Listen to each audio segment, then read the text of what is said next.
कहानी की शुरुआत जॉनी नाम के एक साधारण मैकेनिक से होती है जो अपनी छोटी सी कार वर्कशॉप में मेहनत करके जिंदगी चला रहा था। एक दिन उसकी गर्लफ्रेंड बेथ उससे मिलने आती है और वह बात कह देती है जिससे जॉनी हमेशा डरता था। बेथ कहती है कि वह अब इस रिश्ते को खत्म करना चाहती है। उसे ऐसा इंसान चाहिए जो भविष्य और साथ निभाने का भरोसा दे, लेकिन जॉनी हर बार जिम्मेदारियों से पीछे हट जाता था। असल वजह यह थी कि जॉनी शादी और परिवार से डरता था। उसने बचपन अपने पिता के बिना बिताया था और उसे लगता था कि उसके पिता ने जानबूझकर उसे और उसकी मां को छोड़ दिया था। यही दर्द उसके अंदर बैठ चुका था। बेथ इंतजार करते करते थक गई थी और उसे यह भी लगने लगा था कि जॉनी कभी जिंदगी में आगे नहीं बढ़ पाएगा। उसके जाने से जॉनी टूट जरूर गया, लेकिन उसने तय किया कि अब वह सिर्फ अपनी मां का सहारा बनेगा और साधारण जिंदगी में ही खुश रहेगा। उस रात जॉनी अपने दोस्तों वाले बार में पहुंचा और टूटे दिल के साथ स्टेज पर गाना गाने लगा। तभी वहां एक महिला आई जिसने जॉनी को ध्यान से देखा। गाना खत्म होने के बाद वह उसके पास आई और अपना नाम प्रूडेंस बताया। उसने कहा कि वह इंग्लैंड के ड्यूक ऑफ क्लासविक की सलाहकार है। फिर उसने जॉनी को इंग्लैंड की फ्लाइट टिकट दी और एक पुराना जन्म प्रमाण पत्र दिखाया जिसमें लिखा था कि जॉनी उसी ड्यूक का असली बेटा है। यह सुनकर जॉनी हैरान रह गया। उसने कागज वापस करते हुए कहा कि वह उस आदमी से कभी नहीं मिलना चाहता जिसने सालों पहले अपने परिवार को छोड़ दिया था। अगली सुबह जॉनी अपनी मां डॉटी के पास पहुंचा और सच पूछ बैठा। जब डॉटी समझ गई कि अब सच्चाई छुप नहीं सकती तो उसने सब बता दिया। जवान दिनों में उसकी मुलाकात विलियम से हुई थी, जो बाद में ड्यूक बना। दोनों एक दूसरे से प्यार करने लगे थे, लेकिन विलियम के अमीर और ताकतवर परिवार ने इस रिश्ते को स्वीकार नहीं किया। दोनों भाग गए थे और विलियम ने साथ निभाने का वादा भी किया था, मगर परिवार के दबाव ने उसे वापस खींच लिया। डॉटी का दिल टूट गया। कुछ समय बाद उसे पता चला कि वह मां बनने वाली है। उसने विलियम को कई खत लिखे, लेकिन कभी कोई जवाब नहीं मिला। आखिर उसने अकेले ही अपने बेटे को पालने का फैसला किया। अब उसने जॉनी से कहा कि जाओ अपने पिता से मिलो ताकि तुम जान सको कि वह कौन था। मां की बात मानकर जॉनी इंग्लैंड पहुंचा और उस शाही महल में गया जहां ड्यूक रहता था। प्रूडेंस ने उसका स्वागत किया, महल घुमाया और फिर उसे स्टडी रूम में बैठाकर कहा कि किसी चीज को हाथ मत लगाना। लेकिन जॉनी ने तुरंत एक पुरानी तलवार उठा ली और खेलने लगा। कुछ देर बाद विलियम अंदर आया। दोनों की शक्ल, अंदाज और आदतें तक काफी मिलती थीं। माहौल अचानक गंभीर हो गया, लेकिन विलियम को लगा कि जॉनी यहां पैसे मांगने आया है। यह सुनकर जॉनी के दिल को ठेस पहुंची। उसने कहा कि वह सिर्फ उस पिता से मिलने आया था जो उसकी जिंदगी से गायब रहा। विलियम का ठंडा व्यवहार देखकर जॉनी बेहद निराश हुआ। जाने से पहले विलियम ने डॉटी के बारे में पूछा।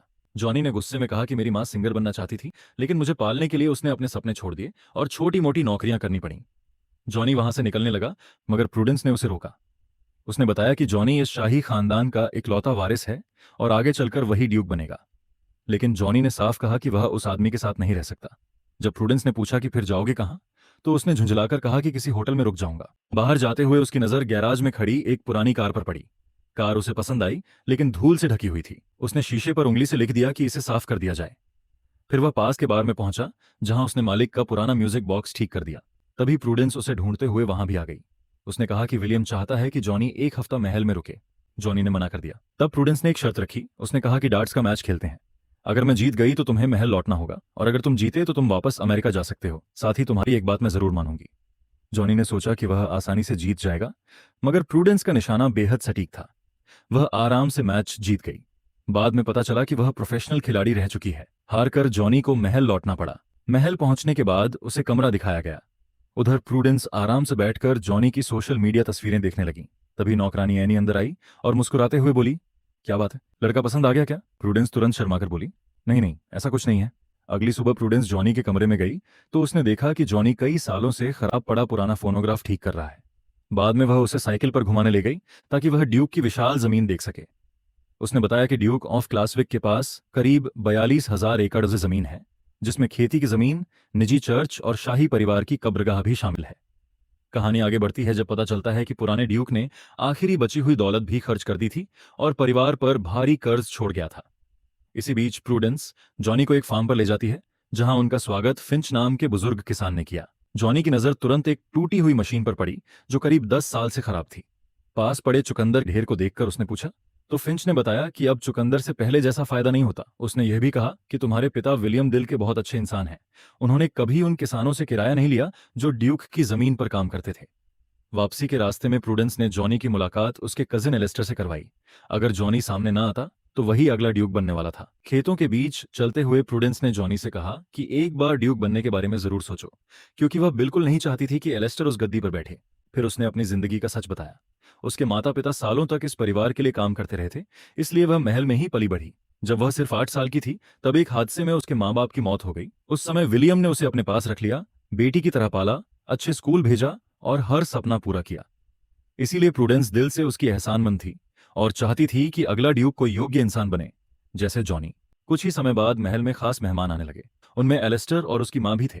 दोनों को हर मौके पर जॉनी को नीचा दिखाने में मजा आता था। उन्हें लगता था कि अमेरिका में पला बढ़ा जॉनी शाही तौर तरीकों के बारे में कुछ नहीं जानता होगा। घुड़सवारी के दौरान एलिस्टर ने उसे शर्मिंदा करने की कोशिश की। उसे यकीन था कि जॉनी घोड़ा नहीं संभाल पाएगा, लेकिन जॉनी ने घोड़े को बहुत आराम से काबू कर लिया। इतना ही नहीं, उसने एलिस्टर को गिरने से भी बचा लिया। सब लोग हैरान रह गए। बाद में जॉनी किचन में दिखा, जहां वह चुकंदर का जूस बनाकर स्टाफ को पिला रहा था। एनी ने कहा कि उसे पहले यह बिल्कुल पसंद नहीं था, लेकिन जॉनी के हाथ का स्वाद अलग ही था। जॉनी ने हंसते हुए बताया कि इसके फायदे भी बहुत हैं। तभी प्रूडेंस वहां आई, सबको काम पर भेजा, फिर खुद जूस चखा और उसे भी बहुत पसंद आया। शाम को महल में खास डिनर रखा गया। जॉनी जब तैयार होकर आया तो उसने प्रूडेंस को सुंदर ड्रेस में देखा और कुछ पल के लिए बस उसे देखता रह गया। डिनर शुरू हुआ, लेकिन पहले ही कोर्स में जॉनी थोड़ा असहज हो गया। प्लेट में अजीब सी मछली देखकर उसका मन बिगड़ गया। एलिस्टर ने तुरंत मजाक उड़ाया कि तुम्हें शाही टेबल मैनर्स तो आते नहीं होंगे, लेकिन जॉनी ने उसकी बात अनदेखी कर दी और ऐसा मजेदार जवाब दिया कि पूरी टेबल हंस पड़ी। साफ हो गया कि वह किसी से डरने वाला नहीं है। डिनर के आखिर में एलिस्टर खड़ा हुआ और गर्व से बोला कि वह अगला ड्यूक बनेगा। तभी जॉनी भी खड़ा हो गया और सबको चौंकाते हुए बोला, नहीं, अगला ड्यूक मैं बनूंगा, मैं अपने पिता की गद्दी संभालूंगा। कमरे का माहौल बदल गया। प्रूडेंस खुशी से चमक उठी और विलियम भी बेहद खुश नजर आया। उसने सबके सामने सच कबूल किया कि जॉनी उसका बेटा है और वही अगला ड्यूक बनेगा। यह सुनते ही एलिस्टर और उसकी माँ गुस्से से भर उठे। उन्होंने बाद में विलियम से अकेले बात की, मगर वह अपनी बात पर अड़ा रहा। उसने कहा कि जॉनी मेरा असली बेटा है और अगर वह यह जिम्मेदारी चाहता है तो यह उसका हक है। उधर जॉनी और प्रूडेंस अपने दोस्तों के साथ जश्न मनाने बाहर गए, लेकिन रात को जॉनी को नींद नहीं आई। वह गैराज में गया और पुरानी कार पर काम करने लगा। कुछ देर बाद विलियम भी वहां आ गया। उसने पूछा कि तुम ड्यूक क्यों बनना चाहते हो? फिर खुद मान लिया कि जब मैं ड्यूक बना था तब मुझे भी कुछ समझ नहीं था। दोनों साथ कार ठीक करते रहे और पहली बार बाप बेटे के बीच दूरी थोड़ी कम हुई। अगले दिन प्रूडेंस ने जॉनी को डांस सिखाना शुरू किया। एक बड़े समारोह की तैयारी हो रही थी, जिसमें कई शाही परिवार आने वाले थे। वह चाहती थी कि जॉनी किसी से कम न लगे। प्रैक्टिस के दौरान एनी आई और उसने शुक्रिया कहा, क्योंकि जॉनी और प्रूडेंस ने उसके बॉयफ्रेंड को भी न्योता दिया था। जल्द ही प्रूडेंस को पता चला कि जॉनी ने फिंच और उन किसानों को भी बुलाया है जो सालों से इस जमीन पर काम करते आए हैं। यह सुनकर प्रूडेंस भावुक हो गई। जॉनी यहाँ नया था, फिर भी उसे यहाँ काम करने वाले हर इंसान की परवाह थी। धीरे धीरे डांस प्रैक्टिस का माहौल रोमांटिक हो गया। दोनों एक दूसरे के करीब आ गए। ऐसा लगा जैसे अब बस एक कदम बाकी है। लेकिन तभी एनी और कुछ स्टाफ वहां आ गए और दोनों संभल गए। बाद में जॉनी फिर गैराज में कार ठीक करने गया, जहां विलियम भी मदद करने लगा। इंजन पर काम करते हुए विलियम ने पहली बार दिल खोलकर कहा कि उसे कभी डॉटी के खत मिले ही नहीं और उसे यह भी नहीं पता था कि उसका एक बेटा है। उसने बताया कि उसने भी कई खत भेजे थे, मगर कभी जवाब नहीं मिला। विलियम ने बताया कि उसे डॉटी की तरफ से कभी कोई जवाब नहीं मिला।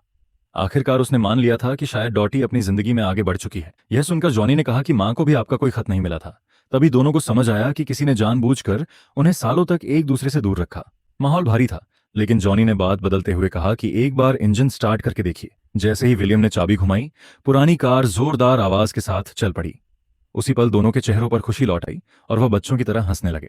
उधर दूसरी तरफ एलिस्टर चुपके से विलियम के स्टडी रूम में घुस गया। वहां उसने जॉनी का जन्म प्रमाण पत्र ढूंढ निकाला। उसे देखकर उसके चेहरे पर चालाक मुस्कान आ गई, जैसे दिमाग में नई साजिश तैयार हो चुकी हो। अगले दिन जॉनी विलियम को उसी पुरानी कार में ड्राइव पर ले गया। अब कार साफ होकर नई जैसी चमक रही थी। दूर खड़ी प्रूडेंस और बटलर ये सब देखकर खुश थे, क्योंकि बाप बेटे के बीच की दूरी खत्म होती नजर आ रही थी। फिर वे लोग फार्म पहुंचे, जहां जॉनी ने पुरानी ग्राइंडिंग मशीन भी ठीक कर दी थी। जो मशीन सालों से बंद थी, अब उससे ताजा जूस बन रहा था। किसान उसे बेचकर अच्छी कमाई कर रहे थे। यह देखकर विलियम बेहद खुश हुआ और उसने सबको जश्न में आने का न्योता दे दिया। लेकिन महल लौटते ही माहौल बदल गया। एलिस्टर और उसकी मां पहले से इंतजार कर रहे थे। उन्होंने एक बड़ा खुलासा किया। उन्होंने कहा कि जॉनी का जन्म विलियम और डॉटी की शादी टूटने के बाद हुआ था, यानी कानून के हिसाब से वह वारिस नहीं बन सकता। यह सुनकर जॉनी और विलियम दोनों स्तब्ध रह गए। उनके पास उस समय कहने को कुछ नहीं था। जॉनी का दिल टूट चुका था, फिर भी उसे इस बात की खुशी थी कि कम से कम उसे अपने पिता को जानने का मौका मिला। अब उसे लगा कि वहां रुकने का कोई मतलब नहीं। उसने जाने का फैसला किया। प्रूडेंस बार बार उसे रोकती रही, मगर जॉनी ने कहा कि वह कभी इस जगह का हिस्सा था ही नहीं और चला गया। वह सीधे उसी बार में पहुंचा जहां उसके दोस्त पहले ही सब जान चुके थे। सब उदास थे। उन्होंने फैसला किया कि जॉनी के बिना वे जश्न में नहीं जाएंगे। उधर महल का स्टाफ भी उसके समर्थन में कार्यक्रम में न जाने का फैसला कर चुका था। इसी बीच प्रूडेंस अपने ऑफिस में जॉनी का जन्म प्रमाण पत्र दोबारा देख रही थी। तभी उसकी नजर एक जरूरी बात पर पड़ी। सच्चाई समझते ही वह तुरंत जॉनी के पीछे भागी और उसे रोक लिया। उसने कहा, बस एक बार डांस में जरूर आना मेरी खातिर। कार्यक्रम शुरू होने से पहले विलियम मेहमानों का स्वागत कर रहा था। तभी उसने डॉटी को आते देखा। उसे अपनी आंखों पर यकीन नहीं हुआ। वह खुशी से भर गया और तुरंत उसे अंदर लेकर गया। कुछ देर बाद जॉनी भी प्रूडेंस और अपने दोस्तों के साथ वहां पहुंच गया। एलेस्टर और उसकी मां यह सब देखकर जल रहे थे। उन्हें यह बिल्कुल पसंद नहीं था कि आम लोग शाही जश्न में शामिल हों। भीड़ में जॉनी ने अचानक अपनी मां को देखा और चौंक गया। डॉटी ने उसे गले लगाकर बताया कि विलियम ने पहले ही टिकट भेज दी थी और खुद बुलाया था। फिर विलियम सबके सामने आया और दिल की बात कह दी। उसने कहा कि सिर्फ एक हफ्ते में उसकी जिंदगी बदल गई।